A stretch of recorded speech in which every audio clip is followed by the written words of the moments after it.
we want to see how we can put everything in this basket in discussion with you. Now, 2023 is another opportunity for Nigerians to choose new leaders.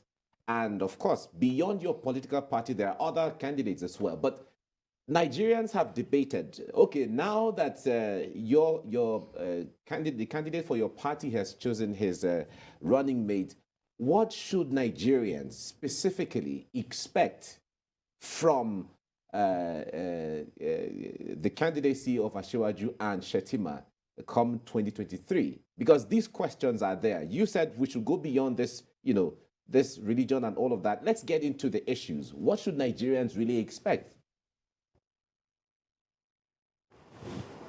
I think a couple of things we have to get right.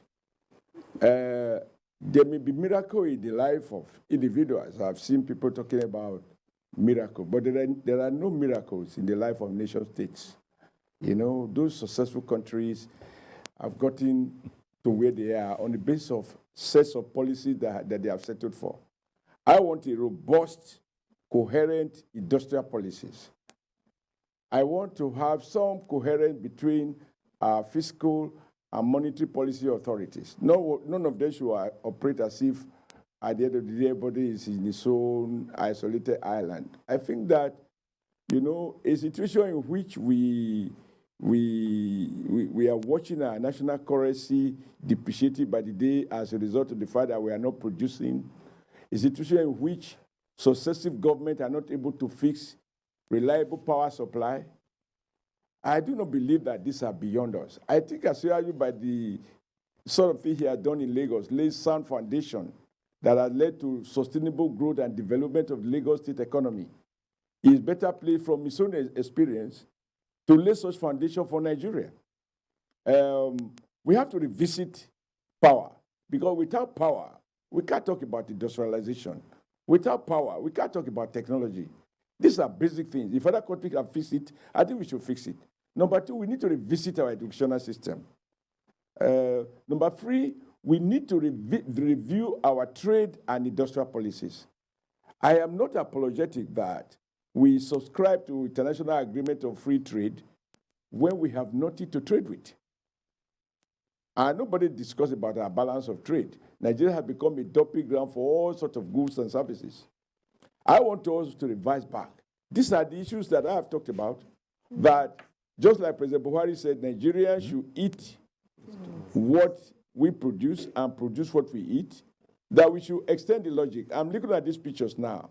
From the president to the governor to everybody in this picture that I'm seeing, none of them is wearing Nigeria-made fabrics because the textile industries are closed.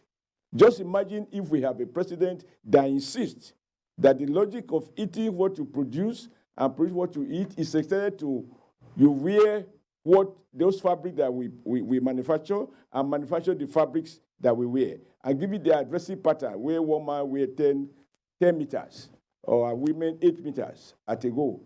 Per capita consumption of textiles should be the highest. Nigeria should have it the highest in the world. And we were doing well before. What happened? What went wrong? We must go back to the drawing board and ask the question, where did we got it wrong? How do we bring all those factories in Isolo, in Apapa, in Ikeja? How do we bring them back? How do we bring Macheli back? How do we bring Dolon back? How can we have a situation in which all the tires with which we drive on our vehicles are all imported? What happened that the vision to have made in Nigeria cars, Peugeot in Kaduna, Volkswagen in Lagos, Lillard in Ibadan, Mercedes in Enugu, and I think one tractor making companies in Bauchi or so. What happened to those laudable ideas? That today everything is imported. For me, this is the area we should have a robust debate. Policy fight, both within our party and between our party and other parties. Because there must be more than one way to get these things done. And this is the time, this is the time. I'm happy that INEC has given Nigerians enough time this time around to campaign, to market their candidate. And this should be issues-driven, not religious-driven. They should be policy-driven. I want people, even within political parties, It is through those debates you've discovered those who share similar ideas, whether they are far right or they are far left or they are the center. And I think there's no question that Asiwaju believe in progressive, not just believe. He has demonstrated that he's a progressive. Now, within the progressive family, we are beginning to see some conservative decamping to APC and some progressive decamping from APC to other parties. Unless we reform the system and return to the battle of ideas, sets of ideas, that you will know what a political party stands for and what it doesn't stand for, so that if I say I'm going to vote APC, people can reasonably predict what they can expect. Right now, you just cannot say. And that is why this election is going to be based on the track record of individuals. Now, I have asked somebody, of all the governors, all those who were governors in 1999, how many of them are still relevant today? What has Asiwaju done differently that he has remained the issue? There are a few days to the primary. People didn't think that Asiwaju would win the primary, but he won. You know, so I think for me there are a lot of issues to talk about. And right now, I thought what we feature in most political commentary is what is the problem between ASU and the federal government. Even I, as a former labor leader, I'm not sure I know all the details. All right. Because the issues are not put on the table. I just understand that one agreement has not been kept. Yes. Even though I was involved in helping to negotiate one of the agreements during Yaradua in 2009. All right. Comrade, for me, I can imagine the pains that parents are going through. So if we don't discuss these issues, and we are discussing religion, okay, as we speak, we have a balanced ticket in terms of a Muslim and a Christian. Where has it translated to? So let's go to the issues that we put food on the table of Nigerians.